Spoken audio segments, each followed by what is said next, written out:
Lonely CFO saw a poor single mom returning her baby's formula. What he did next changed everything. The store was bright, almost painfully bright. Cold white lights stretched across the ceiling, making everything look clean and sharp. Shopping carts rolled past in the distance, and the soft beeping of checkout machines filled the air. People walked around like it was just another normal night. But for one woman standing near the counter, tonight wasn't normal. Tonight felt like the end of something. She stood there quietly, holding a baby in her arms. The baby was small, wrapped in a blanket, with tired eyes and chubby cheeks. The mother's coat looked old and worn. Her hands were slightly shaking, and her face was pale from exhaustion. Her hair was messy, like she hadn't had time to care about herself in days. She didn't look like someone who was shopping. She looked like someone who was surviving. In her other hand, she held a can of baby formula.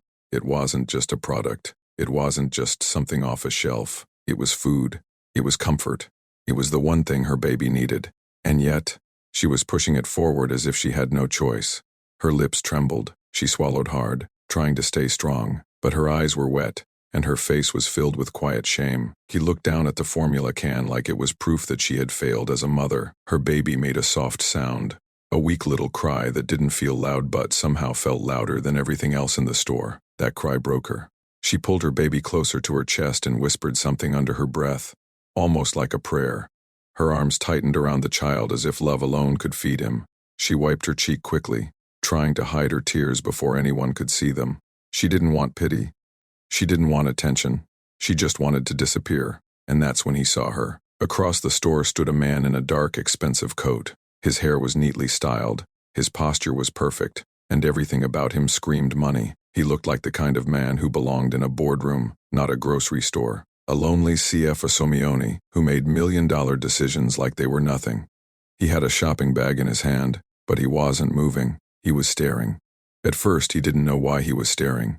He had seen people struggle before. He had seen homelessness outside office buildings. He had seen poverty through car windows. But this was different. This wasn't far away. This wasn't a headline. This was a mother standing right in front of him, holding a baby who was hungry. The CFO took a step forward, then another. Slowly, carefully, as if he was afraid of disturbing the moment. He didn't even realize his heart was beating faster. Something about her face, the way she was trying not to cry, hit him harder than anything he had experienced in years. He stopped a few feet away.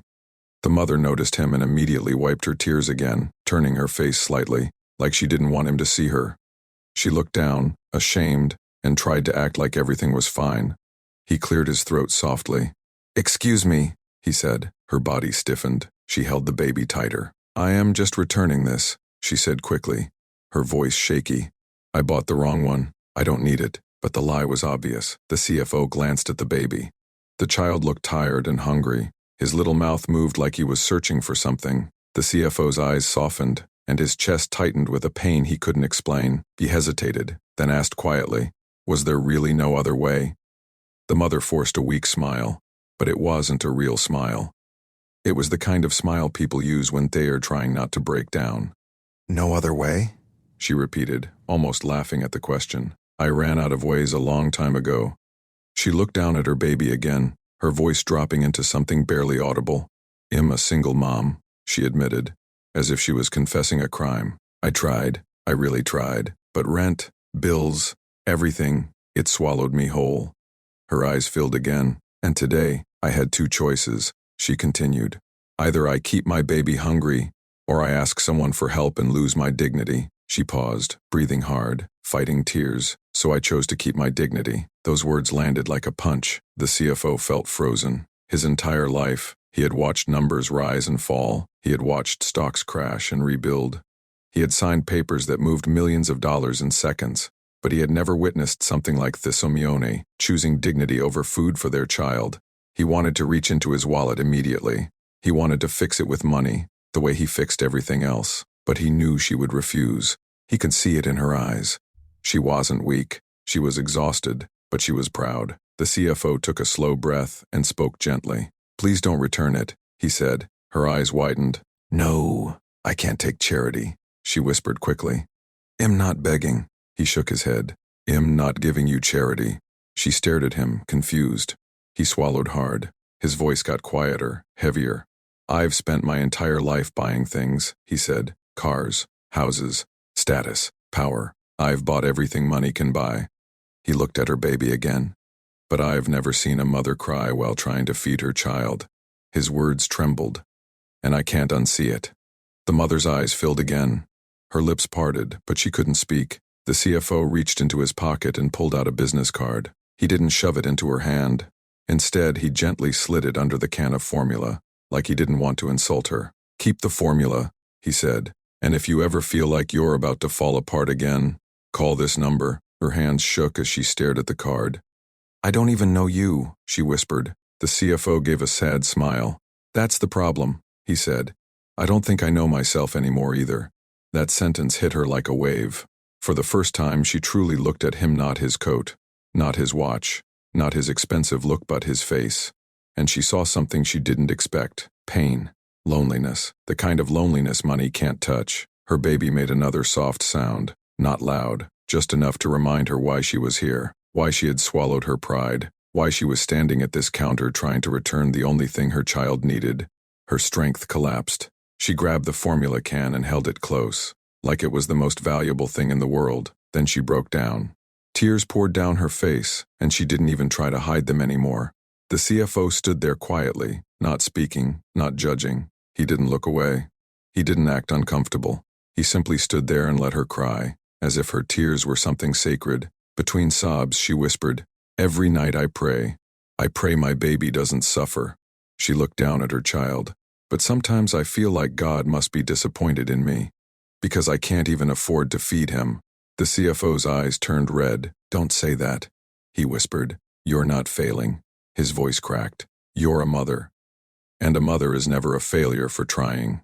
The mother looked at him, stunned. She had expected judgment. She had expected disgust. But instead, she heard respect. She wiped her face slowly. I'm just tired, she admitted. I am tired of pretending I am strong. I am tired of waking up scared. I am tired of wondering what will happen if I can't make it. The CFO nodded slowly, like he understood her more than she realized. He took off his expensive coat and gently placed it over her shoulders. She gasped softly. Why are you doing this? He answered quietly. Because you're shaking. Her eyes widened. She clutched the coat like it was warmth itself. Then he looked away for a moment, his jaw tightening. I go home every night, he said, to a big house, a quiet house, a house with expensive furniture and empty rooms. He paused, and when I walk inside, there are no footsteps, no laughter, no voice calling my name. His throat tightened. The truth is, I have everything, but I have no one. The mother stared at him, shocked, because she had always believed rich people were happy. She had always believed money meant comfort, but now she saw it clearly. This man was drowning too, just in a different way. She spoke softly. I understand that. He looked at her. She held her baby tighter. Because I have nothing, but I still have him. She looked at the child and whispered, and you have everything, but you're still alone.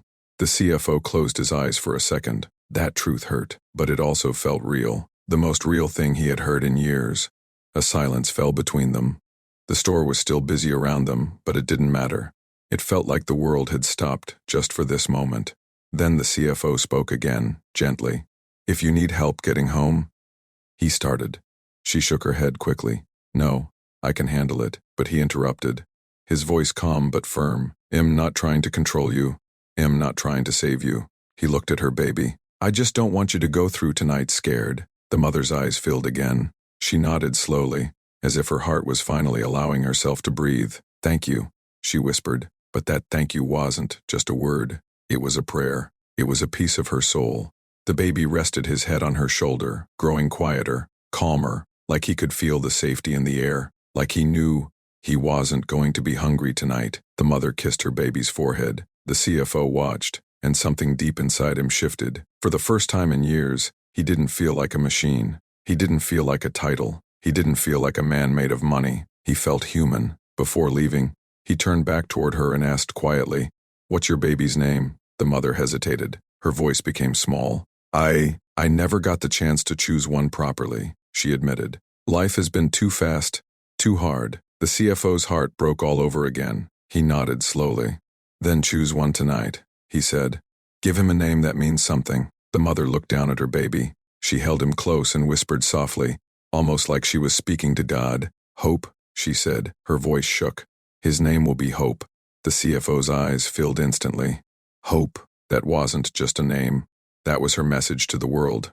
That was her refusal to give up.